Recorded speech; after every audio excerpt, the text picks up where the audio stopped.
Ahorita les digo más o menos qué fecha es su examen.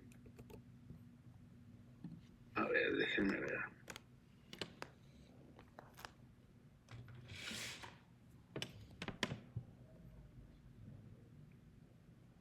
El martes 17 de marzo.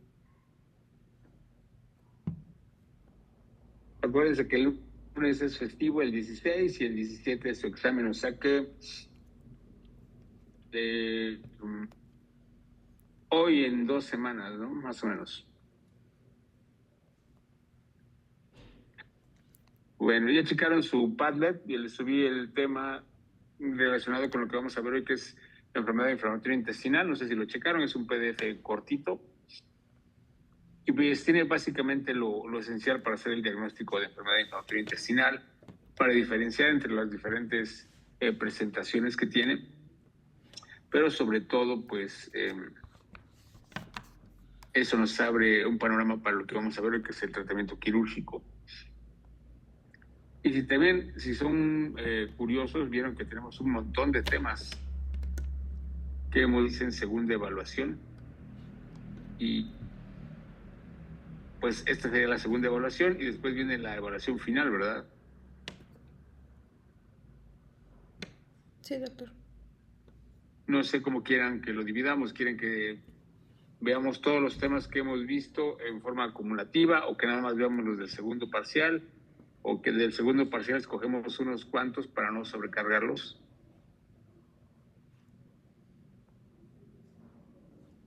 Creo que esa es más viable. Ok, cuando llegan 11 todavía, faltan algunos más que se unan.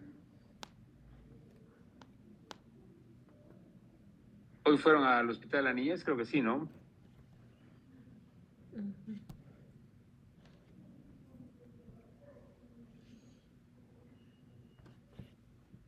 Mañana hay eventos en la escuela, tengo entendido que hay conferencias o desde hoy hubo un evento.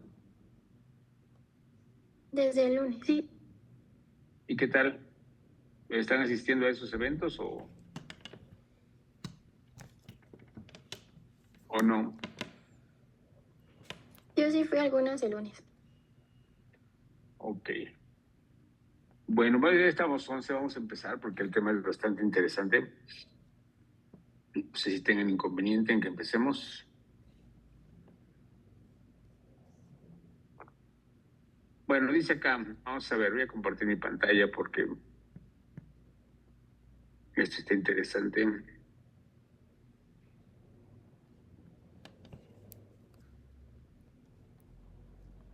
Bueno, dice, el tema se llama tratamiento quirúrgico de la enfermedad inflamatoria intestinal, pero como ustedes saben, ya llevaron en gastro, creo que el semestre pasado, ese tema de enfermedad inflamatoria intestinal,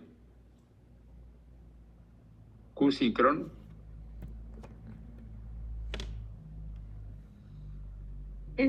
bueno, al menos en nuestro grupo ya no lo alcanzamos a ver, pero sí, justo íbamos a ver Crohn.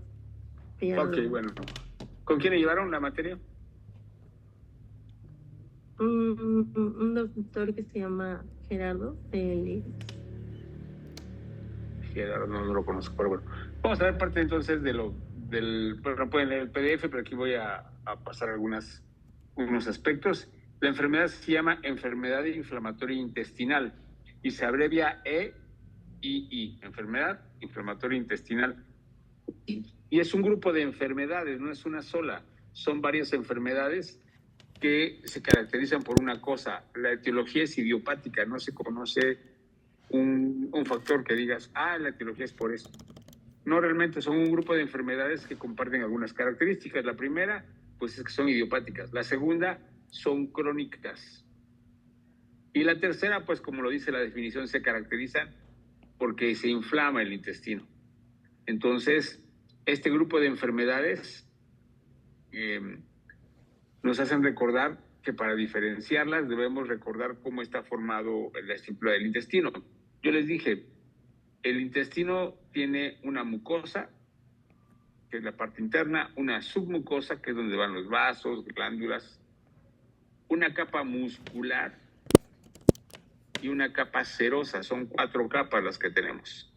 Entonces, vamos a ver qué capas se afectan en cada una de las enfermedades: mucosa, submucosa, muscular y serosa.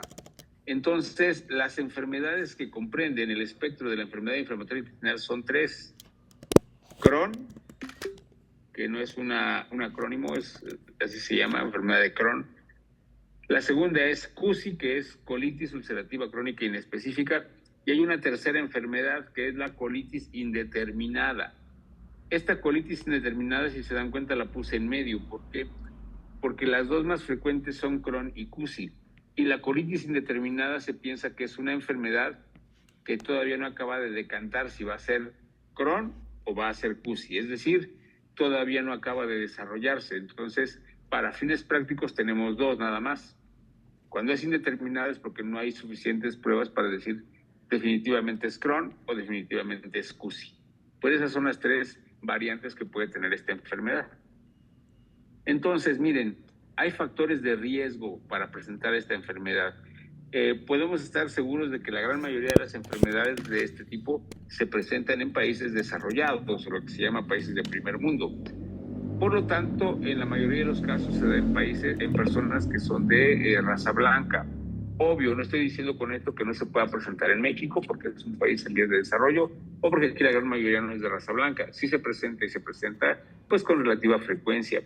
Es más fácil que se presente si el paciente tiene algún tipo de inmunocompromiso, por ejemplo, que consume algún tipo de medicación como los esteroides, que por alguna enfermedad inflamatoria, ¿no? Ya sea lupus, ya sea artritis reumatoide, o que tenga inmunocompromiso porque recibe quimioterapia, o porque tenga inmunocompromiso por senectud, o sea, porque ya es una persona de la tercera edad.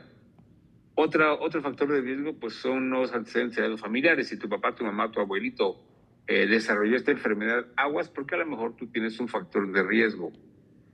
Otro factor de riesgo es el consumo de AINES. Y acuérdense que los AINES pues no requieren receta médica y se consumen de manera indiscriminada para cualquier molestia, ya sea dolor muscular, articular, dolor faríngeo. La gente se automedica AINES y los consume como si fueran dulces. Otro factor de riesgo es la dieta. Todos los países con dietas condimentadas pues van a tener más factor de riesgo porque la mucosa constantemente está pues con cierto grado de agresión. Y finalmente, un factor que es bien importante es el estrés. Obviamente que este factor no es determinante, porque si así fuera, pues la gran mayoría de las personas que viven en ciudades como el Distrito Federal, Guadalajara, Monterrey, tendrían esta enfermedad. Por eso solamente son factores de riesgo, nada más. Entonces, vamos a hablar primero de Crohn. Crohn, ojo con esto, porque aquí vamos a ver las diferencias. 1, pues es una enfermedad crónica inflamatoria idiopática. De esa no hay pierde, ya lo sabemos. Pero afecta todo el tubo digestivo. Aunque se llame enfermedad inflamatoria intestinal, puede estar desde el esófago hasta el ano. Con esto no quiere decir que todo el tubo esté afectado, sino que afecta ciertas zonas, ¿no? Puede ser que afecte el colon y afecte el duodeno. Puede ser que afecte el esófago, el duodeno y el colon. Es decir, tiene una distribución que se llama en parches, o también se le llama segmentaria, porque afecta a diversos segmentos. Primera diferencia con CUSI, esta afecta todo el tubo digestivo. Segunda diferencia, afecta las 4 capas. Cuando se presenta, afecta mucosa, submucosa, muscular y serosa. Es una enfermedad que afecta toda la pared del colon, del intestino, perdón. Y esta enfermedad no solamente va a tener manifestaciones a nivel intestinal. Al ser una enfermedad que no se conoce su origen, puede tener repercusiones a muchos niveles. Entonces, puede llegar a tener manifestaciones extraintestinales. De las que más se reconocen son, por ejemplo, afecciones en articulaciones. Cuando se presentan en edades pediátricas, va a tener retraso en el crecimiento. Son niños que no crecen más allá de lo normal, entonces, del promedio, pues. Entonces, si consideramos que se presenta en países desarrollados, con personas de raza blanca, que normalmente tienen unos promedios de estatura que van arriba de 1,70 m, a lo mejor son pacientes que van a desarrollar menos de esa estatura. Y aquí dice, no, es distribución segmentaria, pero ojo, al afectar toda la pared, forma cicatrices. Entonces, este intestino hace estenosis. Si ustedes se acuerdan, la definición de estenosis es una disminución de la luz por un proceso de cicatrización. Entonces, ¿qué va a pasar con los segmentos que afecta la enfermedad de Crohn? Van a empezar a reducir su luz y van a hacer un efecto como si fuera un reloj de arena, o van a hacer un efecto como si fuera un embudo, pues. En ocasiones, si la afección es muy fuerte, este intestino se perfora y puede formar fístulas. Esa es la gran característica de Crohn. Afecta todo el tubo digestivo y afecta a las 4 capas, ¿no? Crohn también, como les digo, se presenta en edades pediátricas, hasta se puede presentar en la tercera edad. El promedio de presentación es entre los 20 y los 40 años, más o menos, en la edad en la que están ustedes. En promedio, a partir de los 30 años ya está la mayor parte de los pacientes que van a desarrollar la enfermedad. Pero como les digo, puede manifestarse desde edades tempranas hasta edades muy tardías. Y si esto se llega a presentar en México, pues sería casi indetectable. ¿Por qué? Pues porque aquí tenemos muchos niños que son chaparritos, que los llevan a la consulta porque no quieren comer, porque no crecen. Y la gran mayoría de las veces que llevan a un niño a consulta con estas características, pues le dicen que le den vitaminas, lo desparasitan, le hacen estudios, pero difícilmente hacen el diagnóstico de Crohn. Entonces, si tomamos en cuenta que se afecta desde la mucosa, pues muchos de los síntomas van a ser de mala absorción, porque una mucosa que esté inflamada no cumple sus funciones. Y acuérdense que la mucosa intestinal absorbe, y si tu mucosa no absorbe, lo que va a pasar es que vas a tener diarrea, vas a tener dolor abdominal. ¿Por qué? Porque cuando se estenosa también hay un intento por vencer esa estenosis y la peristalsis se incrementa. Y acuérdense que yo les dije, el intestino duele por contracción excesiva, por distensión excesiva. Obviamente que si tu paciente no tiene una buena absorción, va a desnutrirse, por lo tanto va a haber pérdida de peso. Si tu mucosa se afecta y sangra y se esfacela, pues vas a tener rectorragia, vas a tener sangre oculta en heces, vas a tener también fiebre, y muchas de las veces se puede manifestar haciendo fístulas en la región anal. Este es un tema que vamos a ver después, la fístula perianal. Pero chicos, las fístulas anales que son recurrentes, ojo, puede ser que sea una enfermedad de Crohn. Entonces ahí tenemos los porcentajes. Entonces, pues lo más frecuente es que tengan diarrea. Entonces, miren, yo les dije que afecta por segmentos. Los segmentos que se ven más afectados, ojo, la región ileocecal. En ese recuadro del dibujo se ve el ileón terminal y el ciego. Entonces, más del 50% se ve afectados en esa región. O entonces, cuando un paciente de 30 años debuta con dolor en ilíaca derecha, porque la región ileocecal está afectada, ¿en qué pensamos antes de pensar en una enfermedad de Crohn? ¿Qué duele en la fosa ilíaca derecha con mayor frecuencia en la juventud? ¿Una apendicitis? ¿Apendicitis? Exacto, entonces uno de los diagnósticos diferenciales es apendicitis. El 30% solamente afecta el colon y el otro 30% solamente el ileón terminal. Entonces, como pueden darse cuenta, pues la distribución más frecuente es esa. Es raro encontrar un Crohn en el esófago, es bien raro.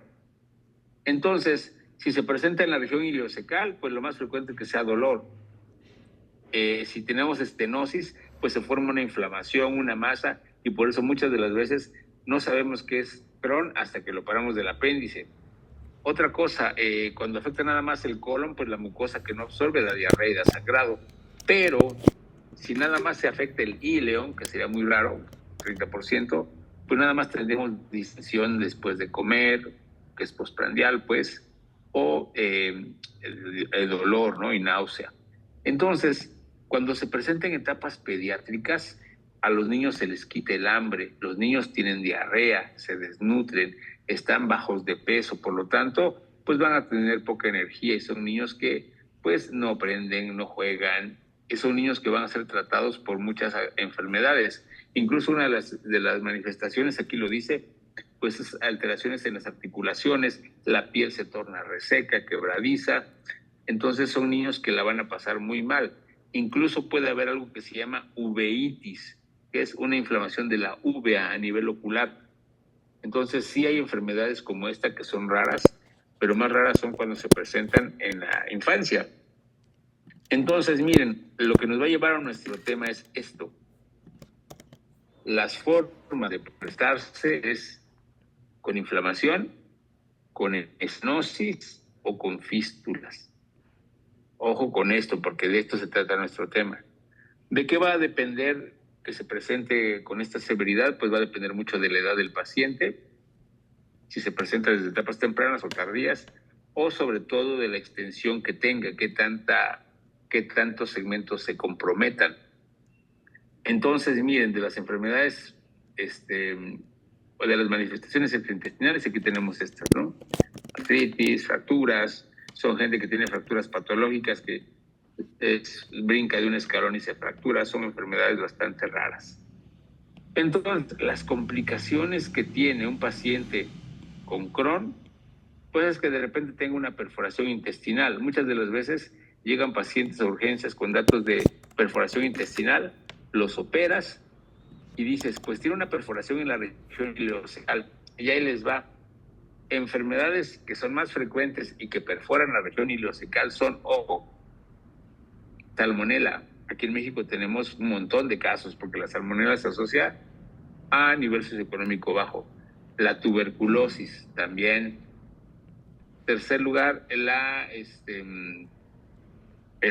apendicitis también. Entonces, son 3 enfermedades que por lo menos son más frecuentes. Entonces, perforación, hemorragias, abscesos intraabdominales y, ojo, obstrucción intestinal. Entonces, esas son las complicaciones que vamos a tratar como parte de este tema. Esta es una pequeña infografía, está en inglés, una disculpa, pero aquí cuáles son los puntos a considerar. Esta infografía que también viene en el PDF que les subí en la mañana, aquí vienen todos los datos típicos de Crohn, ¿no? Si nosotros leemos desde acá arriba, dice antecedentes familiares, edades de 15 a 40 años, factores autoinmunes, náusea y vómito, dolor abdominal y distensión, sobre todo hipersensibilidad en cuadrante inferior derecho. Aquí eso es RLQ. Signos y síntomas: deshidratación, balance, desequilibrio hidroelectrolítico, anemia, diarrea severa, fiebre de bajo grado, sangre en evacuaciones, pérdida de peso, mala absorción. Esto resume todo lo que estamos viendo acá.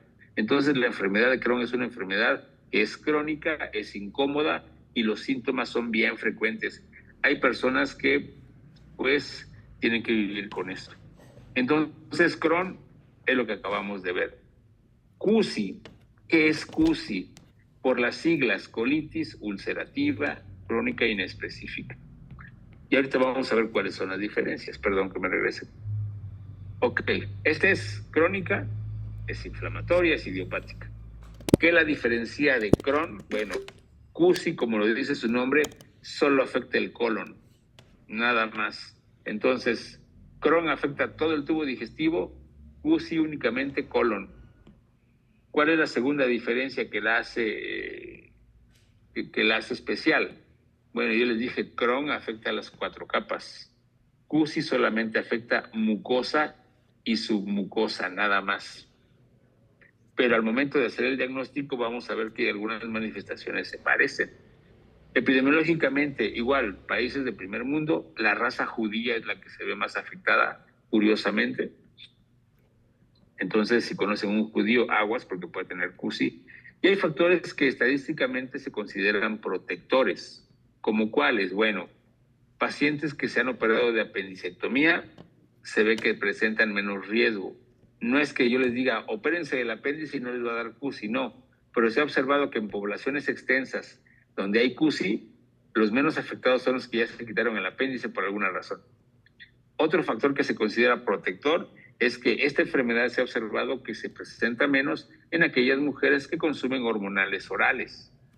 En la actualidad pues ya se utiliza más el implante, el DIU, etcétera, pero en aquellas poblaciones de mujeres donde se consumen hormonales orales, pues la presentación es menos severa. Entonces, ojo, no es que lo eviten, sino son factores que se consideran protectores.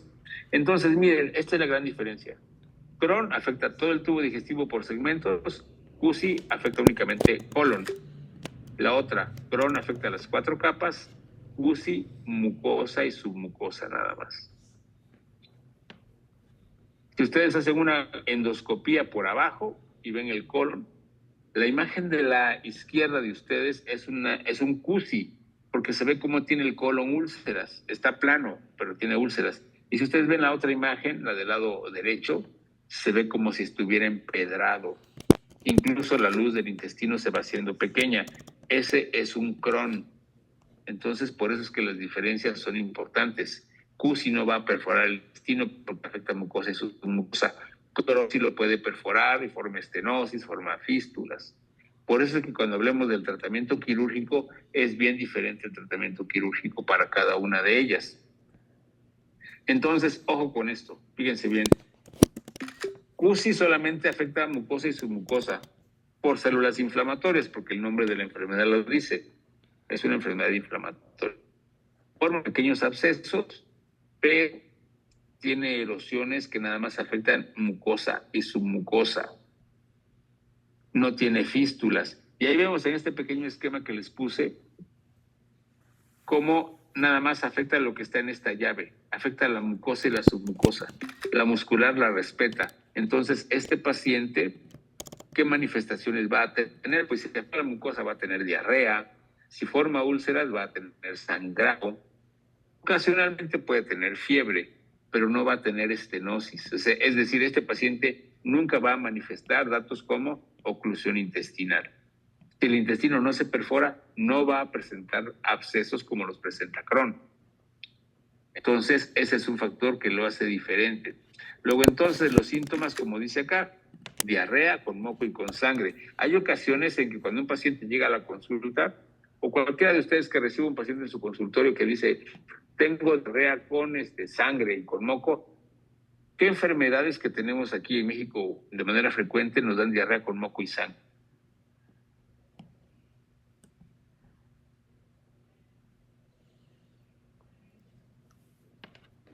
¿Podría ser infección por Shigella? Exacto, la shigellosis nos da diarrea con moco y sangre. ¿Cuál otra? Giardia, E. coli, entamoeba histolítica. Entonces, si un paciente de estos llega con nosotros y tiene estas enfermedades, pues obviamente que vamos a pensar que tiene una parasitosis. Entonces, lo primero que hacemos es, le dejamos caer el antiparasitario, le dejamos caer el metronidazol, toda la batería de antibióticos que ya conocemos, y realmente no es eso, ¿no? Este paciente en ocasiones va a tener evacuaciones con pura sangre, es decir, ya no va a sacar heces, sino que va a tener pura sangre. Y va a tener, ojo, dolor fecal. El paciente va al baño, se sienta y duele. Pero aquí hay lo que es bien importante, tenemos tenesmo. ¿Quién de ustedes me puede decir qué significa tenesmo? ¿Qué es el tenesmo?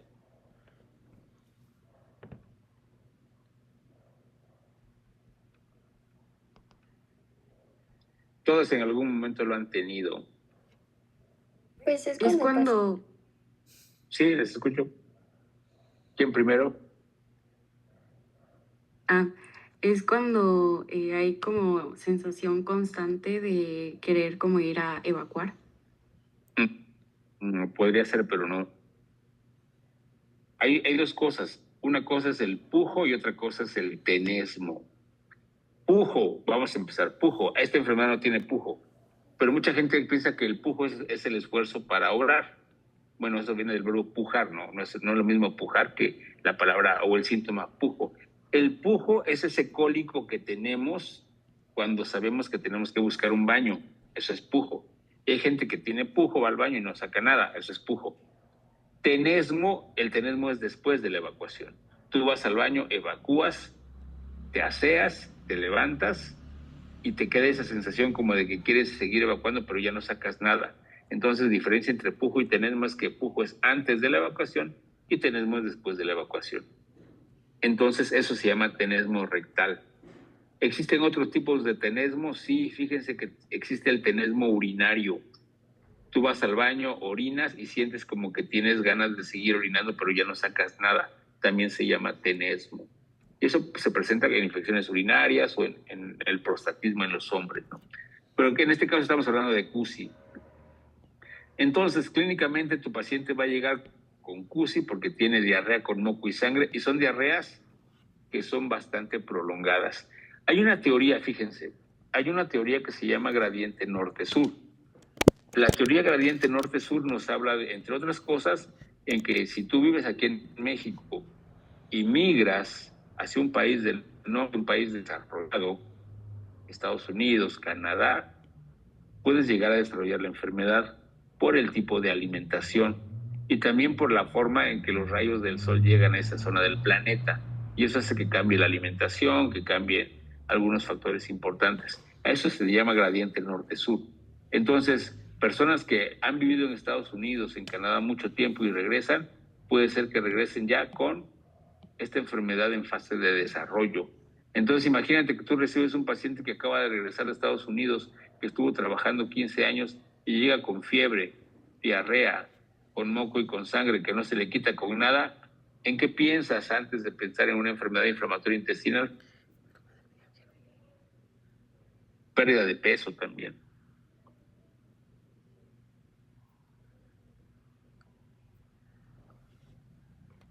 ¿Qué enfermedad, aparte de estas, te da diarrea, que no se te quita con nada, pérdida de peso, y se da más en personas que emigraron? Quizás ya no se ve tanto como antes, pero se pensaba antes que nada en VIH. Entonces, ojo con esto, siempre tienen que descartar otras posibilidades. A la exploración física, ojo con esto. Cada que ustedes exploren un paciente con Crohn o CUSI o que sospechen, pues tienen que tomarle signos vitales, pesarlo, interrogarlo si ha perdido peso en los últimos meses, pero sobre todo interrogarlo si la pérdida de peso es involuntaria. Porque igual te puede decir, fíjese que estoy tomando medicamentos porque quiero bajar de peso, o estoy haciendo ejercicio porque quiero bajar de peso. Si la pérdida de peso no es intencionada, es un foco rojo. Si tiene datos de irritación peritoneal, en el caso de perforaciones por Crohn, hay que revisarle la región perianal siempre. Si tu paciente te dice que evacúa con sangre, revísenlo. Hay pacientes que no evacúan con sangre propiamente, pero cuando se asean, cuando se limpian, el papel está manchado de sangre. Entonces estamos obligados a revisar la región perianal porque muchos pacientes pueden tener fisuras y la fisura sangra y arde, como en el CUSI. Entonces siempre revisen eso, revísenle los ojos. Hay pacientes que tienen uveitis. Pregúntenle y revísenle piel y articulaciones, porque acuérdense que existen las manifestaciones extraintestinales. Y finalmente, a todos los pacientes que tengan estas manifestaciones sospechosas, solicítenles colonoscopía. Eso les va a dar el diagnóstico. A la izquierda tenemos una imagen de un colon normal, sano, y a la derecha tenemos un colon patológico. Entonces, independientemente de que ustedes sospechen en CUSI o Crohn, estos pacientes se les toman biopsias y se mandan a patología. Y aquí llegamos a la parte que nos trajo hasta acá. ¿Cuál es el tratamiento de la enfermedad inflamatoria intestinal? No importa si es CUSI o Crohn, una vez que tú ya estableciste tu diagnóstico, existen otras escalas, de hecho en el PDF lo hay criterios como los criterios de Montreal, los criterios de Trulo-Witz modificados, etcétera. Pero cuando tú ya tienes tu diagnóstico de Crohn y CUSI, vas a darle tratamiento que puede ser conservador, y conservador quiere decir que le vas a dar medicamentos únicamente o le vas a dar un tratamiento quirúrgico. Generalmente lo que se opera son las complicaciones, pero ustedes deben de saberlo. Miren, esta es la escala de los tratamientos. Si ustedes checan su PDF, viene un dibujito parecido a este, incluso mejor. La primera línea, aminosalicilatos o derivados del ácido 5-aminosalicílico. Un ejemplo de ello es la mesalazina. Segundo, esteroides. La segunda línea son aquellos medicamentos que combaten los estados inflamatorios. Estos se pueden emplear como segunda línea, pero también se ocupan como medicamento de rescate en periodos agudos. La tercera son los inmunomoduladores. Acuérdense que esta es una enfermedad que, si bien no se sabe autoinmune como tal, pero tiene una etiología idiopática que se asocia a estados inflamatorios. Y finalmente, la número 4 es la terapia biológica. Entonces, miren, aminosalicilatos hay un montón. El más frecuentemente usado se llama mesalazina. Y este medicamento lo van a recetar por tiempos prolongados. Sobre todo, si se dan cuenta en esta imagen de la cajita, ahí dice que tiene 40 tabletas. Si consideramos que este paciente va a tomar 500 miligramos cada 8 horas, pues esta quita le va a durar pues para poquitos días, ¿no? 7 días a la semana son 21 tabletas, entonces esta le va a alcanzar para 2 semanas. Y son medicamentos que son baratos porque se consumen mucho. Otras variantes son la oisalacina, valsalacina, sulfasalacina, pero la más común es esta, la mesalacina. Obvio, ustedes van a decir, oiga doctor, pero yo he visto que este medicamento lo ocupan en otras enfermedades que no son Cusicron. Exacto, es un medicamento que por su efecto ayuda a desinflamar incluso la vía biliar.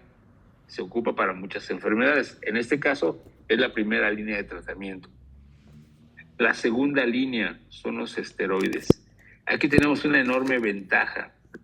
¿Por qué? Porque los esteroides, si tú ya tienes un tratamiento con mesalacina, por ejemplo, y tienes un evento agudo, puedes administrar un esteroide de manera temporal, porque lo puedes administrar en forma de enemas, en forma intravenosa, intramuscular, por vía oral, que son ventajas que pues las podemos aprovechar. Y ahí tenemos un montón de nombres. El gran problema con los esteroides es que si no los quitamos a tiempo o no los vamos quitando de manera paulatina, a largo plazo podemos tener enfermedades como ¿cuáles? Cushing. Cushing, ¿no? Que es la más frecuente. Entonces, ojo con eso. Hay pacientes que pueden recibir esto como segunda línea de tratamiento, pero deben tener mucho cuidado. Aquí tenemos un montón de presentaciones, ¿no? Los inmunomoduladores, que es la tercera línea. Ojo con esto, aquí tenemos viejos conocidos. Tenemos tiopurinas. Un ejemplo de tiopurinas es la cimetacopurina y la azatioprina. ¿Ustedes han visto en qué otras patologías se recetan estas dos presentaciones, azatioprina y cimetacopurina?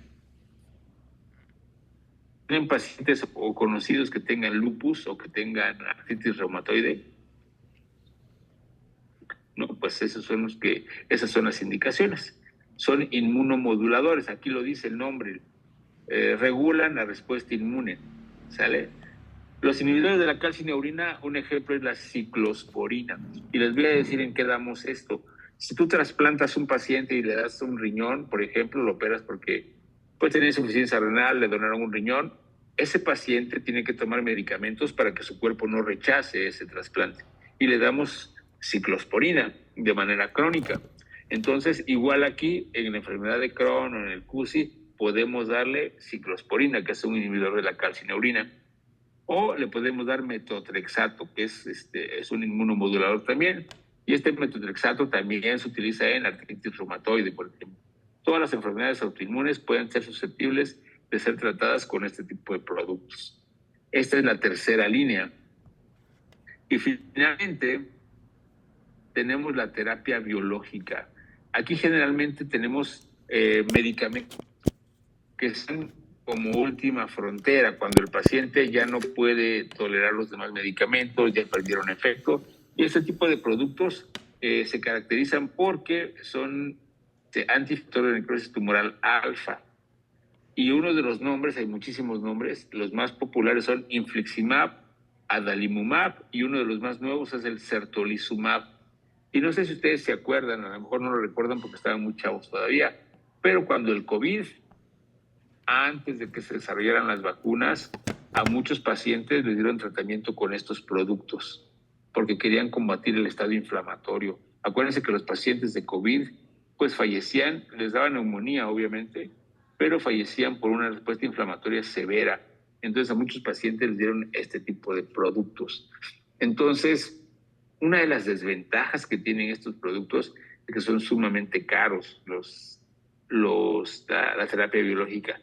Y miren, quiero que vean esta imagen. Digo, en su PDF se ve mucho mejor todavía, pero hasta abajo de la pirámide están los aminosalicilatos. Es decir, de cajón tienes que tomar aminosalicilatos. En el modelado, aquí ya vas a empezar con esteroides y azatioprina, es decir, inmunomoduladores. Y hasta arriba vas a tener la ciclosporina, el infliximab, que es una terapia biológica, pero como última frontera vas a tener también la cirugía. Y aquí viene la parte importante, ¿qué pacientes se operan? ¿A qué pacientes vamos a operar?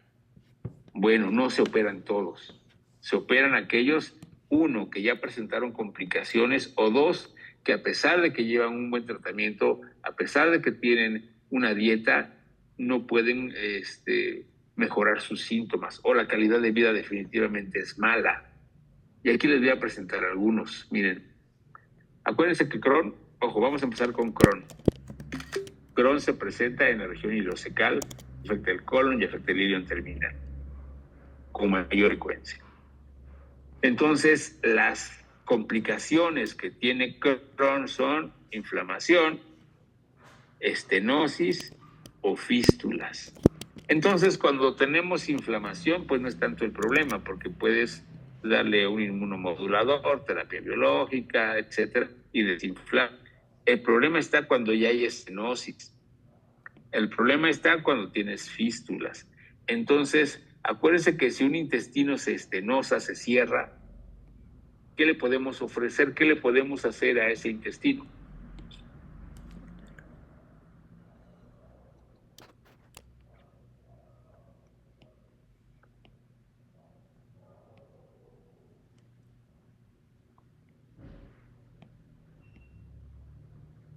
¿Qué creen ustedes que le podemos hacer a un pedazo de intestino que se cerró?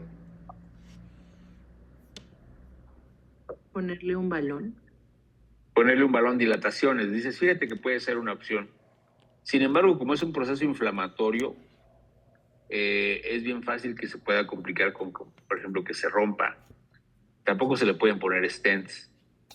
Entonces, miren, este tipo de pacientes que tienen Crohn, pues van a tener datos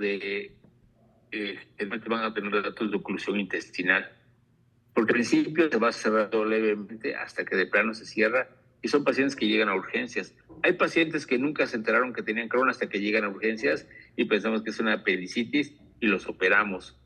Y cuando vemos que hay una masa, no pensamos ni siquiera en Crohn, muchas veces pensamos en tumores. A mí me ha tocado operar más de 2 personas que llegan con una masa, los operas, piensas que es un linfoma, les quitas parte del colon, les quitas el ilion, parte del ilion pues, y lo mandas a patología y resulta que es Crohn.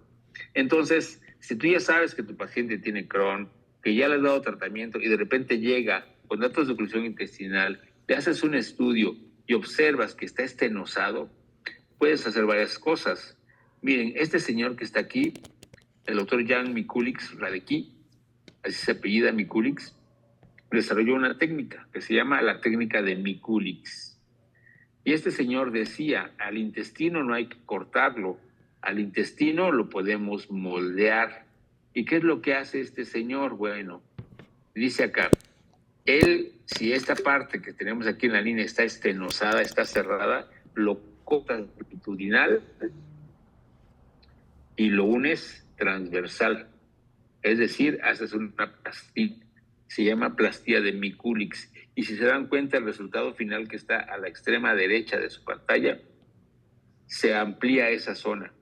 Entonces, esa es una de las opciones que da el doctor Mikulix. Otra opción, aquí se ve mucho mejor, miren. Esta es la técnica de Mikulix. Cortas longitudinal y cierras transversal. Eso se puede hacer. Otra técnica es la estructuroplastia de Finney. Finney se pronuncia porque es en inglés, Finn. Y lo que se hace es que si tienes un asa de intestino que está estenosada, vas a unir 2 partes que no lo están, haces una comunicación y este segmento que está estenosado queda desfuncionalizado. Fíjense que parece nada, pero este tipo de cirugía sigue funcionando. Sin embargo, ya no se hace tan frecuente. Yo ahorita les voy a decir por qué. Aquí está otro ejemplo de cómo se realiza esta cirugía. Porque existen otras técnicas. Las técnicas que ustedes van a ver en el internado, esto apréndanselo. Porque cuando lleguen al internado, cuando rocen por cirugía, van a leer estas abreviaturas. EEATT, EEATL y EEALL. ¿Qué significa? Cuando ustedes lean esto, cada definición, cada abreviatura es así. La primera es entero, anastomosis, término terminal. Y aquí va el secreto. Acuérdense que la palabra entero significa intestino. Entonces, entero significa intestino con intestino. Anastomosis significa unir. Entonces, es unir el intestino con el intestino. Término terminal significa que lo unimos boca con boca, así. Término lateral es cuando unimos una boca con una parte lateral. Y lateral es cuando juntas dos. Y les voy a poner una animación que hice para que lo entiendan. La primera, entero, anastomosis, término terminal. Significa que no hicimos ni la cirugía de Mikulicz ni la de Fini. Lo que hacemos es cortamos ese intestino, lo sacamos y unimos el resto. Y aquí está, miren, la término terminal es esta. Tú tienes un segmento del intestino. Perdón, adelante. Tú tienes un segmento del intestino y lo va a término terminal. Lo haces en dos planos, en un plano, según sea tu preferencia. Entonces, esto significa EEATT, entero, anastomosis, término terminal. Se los pongo de nuevo para que lo vean. Eso se llama término terminal. Y se puede hacer con suturas, se puede hacer con engrapadoras y queda muy bien. La siguiente, la término lateral. ¿Cuándo hacemos una término lateral? Cuando vamos a unir dos intestinos y un intestino es más grueso que el otro. Si lo queremos unir boca con boca, no va a dar porque un intestino es más grande. Entonces hacemos una término lateral. Entonces se hace de la siguiente manera. Miren ustedes, tienes un segmento pequeño y un segmento grande. Cierras el segmento grande y le haces un hoyito chiquito. Y haces una término lateral. De esa manera no se va no se va a impedir el flujo. Entonces, término lateral es cuando cierras el grande, la boca grande, y lo unes así, término lateral. Estas técnicas no son exclusivas de la enfermedad inflamatoria intestinal. Se pueden usar cuando resecas por tumores, resecas por isquemia, resecas porque tuvo un traumatismo tu paciente. Se utilizan en todo eso. Y la última, la laterolateral.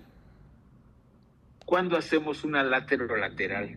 Cuando los dos cabos que vamos a unir son chiquitos. Entonces, si los vas a unir, se va a hacer un embudo de nuevo. Entonces, cortas y vas a hacer una laterolateral como está acá.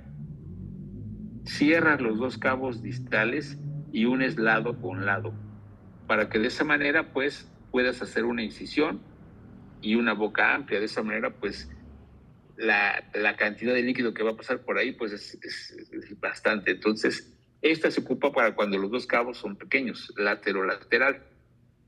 Va de nuevo. Cierras las dos boquitas, unes y abres. ¿Sale? Ese es lateral.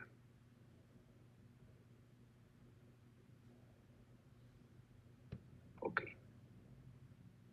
Este es un ejemplo donde podríamos ocupar una término lateral. Miren, aquí se hace pequeñita, entonces no conviene. Y la lateral la vamos a ocupar acá, perdón. Esta es la lateral. De tal manera que la superficie que se va a unir es mucho mayor. Y finalmente, cuando tenemos una presentación fistulizante, esta técnica que ven acá se llama setón. Un setón es cuando tú atraviesas, ojo, una ligadura, atraviesas un hilo de pescar, atraviesas una sutura en la fístula, como se ve ahí. Y de esa manera la fístula, cuando tú aprietas ese nudo, el tejido se torna isquémico y poco a poco va cortando ese trayecto fistuloso y va cicatrizando poco a poco. Esta técnica se emplea para no tener que estarlos operando constantemente, pero también funciona. Entonces se le llama setón. Esta técnica se hace también para preservar los esfínteres. porque si la fístula atraviesa los esfínteres y tú lo operas y cortas los esfínteres, ese paciente queda incontinente, entonces este paciente va a evacuar sin control. Entonces lo que hace el cetón es que va cortando y va cicatrizando al mismo tiempo. Obvio es que mientras tú lo aprietas, va cortando y todos los días tienes que apretarlo como si fuera un nudo de corbata. ¿Por qué? Porque se afloja.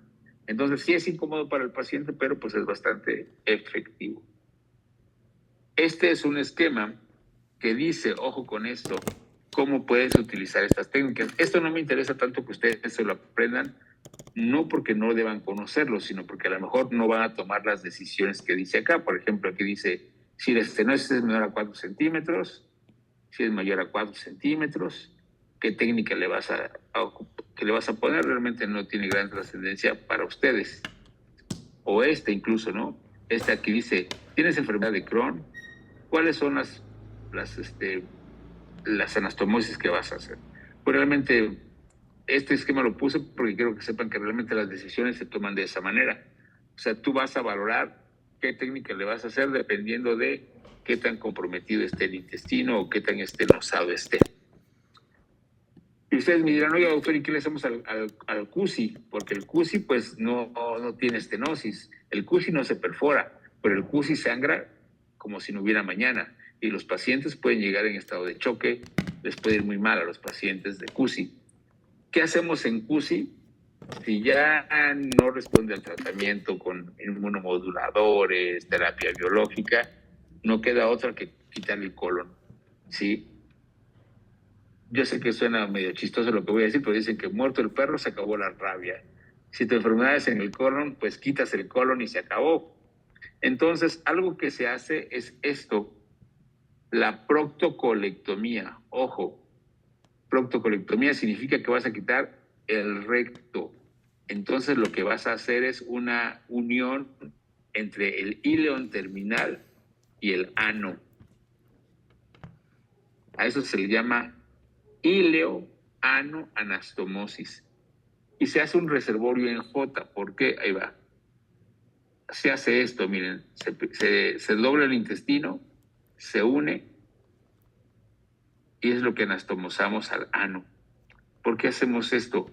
Pues porque todo el colon sangra, entonces el ilion ya no sangra.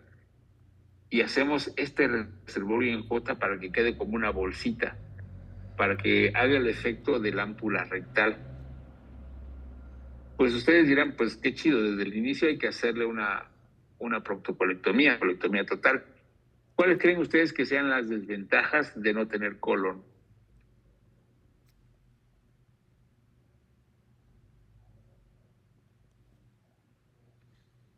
Porque suena muy bonito, pero si no tienes colon, ¿qué va a pasar? Pues ya no se podría como absorber bien el agua, electrolitos, igual Sales puede haber biliares. aumento de las frecuencias para ir a evacuar. Exacto, la gran mayoría de tus evacuaciones van a ser líquidas, como si tuvieras diarrea. Entonces, este paciente, uno, va a tener que modificar la dieta, y dos, pues va a tener que adaptarse, ¿no? Va a tener que adaptarse. Entonces, esa es una de las cosas que se hace. Y la otra opción es, pues a lo mejor no quitas todo el colon, sino que quitas nada más hasta el sigmoides y dejas el recto. Y lo que haces es hacer una anastomosis ilio-recto anastomosis. Aquí ya no tienes que hacer la forma de la J, porque ya tienes una ámpula rectal bastante buena, bastante generosa. Y de esa manera, pues, ya no puedes, ya puedes tener un poquito más de continencia quizás. Pero el hecho de no tener el colon es sin problema. Entonces, si tienes CUSI, pues el tratamiento quirúrgico es quitar el colon. Si tienes Crohn, ahí el tratamiento está bien difícil. ¿Por qué? Porque dependiendo si tienes una estenosis, vas a resecar o vas a hacer una estructuroplastía o una cirugía de Miculix. Pero finalmente el tratamiento quirúrgico es cuando el paciente ya no responde a esto. Aquí la pregunta es, ¿ustedes cuántos pacientes creen que llegan a esta etapa del tratamiento de la enfermedad inflamatoria? O sea, ¿cuántos pacientes llegan a tener que llegar al quirófano.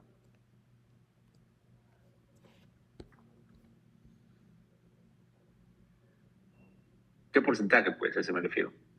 ¿Un 100%, un 90%?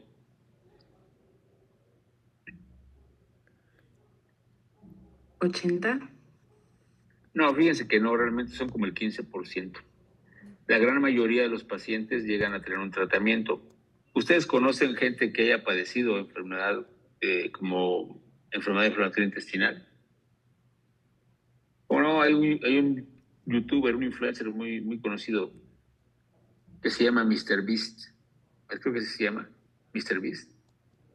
Uno que regala dinero. Yo no lo sigo, pero la gente que ha estado en mi clase me dice, sí, MrBeast tiene enfermedad inflamatoria intestinal. Sí, él la tiene. Entonces, sí, ese tipo de personas tienen esta situación y no sé si se meten a su canal un día y buscan qué toma, pues obviamente que él gana la cantidad de dinero que tú, que ustedes se pueden imaginar. Y él sí tira terapia biológica. Y el infliximab, dalimumab, certolizumab, lo venden en plumas. ¿Han visto las plumas de insulina con que se aplican los diabéticos? Así viene. Entonces ellos llevan su tratamiento, nada más regulan qué cantidad, cada qué tiempo, se la aplican y se olvidan. Obviamente que pues pueden llegar a tener recaídas y no es calidad de vida, pero pues llevan una vida mejor que si no se trataran. Entonces, sí, la enfermedad inflamatoria intestinal es frecuente en países desarrollados, pero en México estamos teniendo un repunte, estamos teniendo muchos pacientes. Aquí en Oaxaca, yo trabajo en un hospital de especialidad y tenemos un buen de pacientes que tienen esta enfermedad. Algunos migran del norte, fíjense que sí, muchos han migrado, se fueron a trabajar allá y regresaron, pero algunos no. Entonces, pues hay ciertos factores que nos hacen ver que si aquí consumimos comida irritante, vivimos con estrés, tomamos AINES de manera indiscriminada, pues son factores para pero sí, esa es la historia de la enfermedad inflamatoria intestinal. ¿Preguntas, dudas que tengan hasta este momento, muchachos? No. Bueno, chequen en su PDF. Estas informaciones que presentamos hoy no las he subido, las voy a subir para que las puedan ver. Pero hay algo que es bien importante. El día de mañana vamos a empezar un tema que es hígado y vías biliares. No vamos a ver el hígado, pero vamos a ver vías biliares. Y ojo con esto, de las enfermedades más frecuentes que tenemos en México y sobre todo en los servicios de cirugía, son las enfermedades que tienen que ver con colecistitis, coledocolitiasis. También es bien importante que aprendan a diagnosticarlo, porque cuando ustedes llegan al internado, tengo entendido, según lo que me comentaron, no estoy seguro de ello, para julio va a haber plazas Anáhuac aquí en el hospital de especialidad. Entonces aquí vemos un montón de pacientes complicados de vía biliar y aquí les preguntamos eso. Pero recién de llegar, se enteraron el 1 de marzo y la están padeciendo porque no es, pues yo sé que es el nervio, pero no recuerdo mucho de vía biliar. Entonces le estamos haciendo preguntas para saber cómo andan y no andan tan bien. Entonces, que usted tal o cualquier otro hospital, sepa cuáles son los criterios de Tokio, sepan diagnosticar una colecistitis.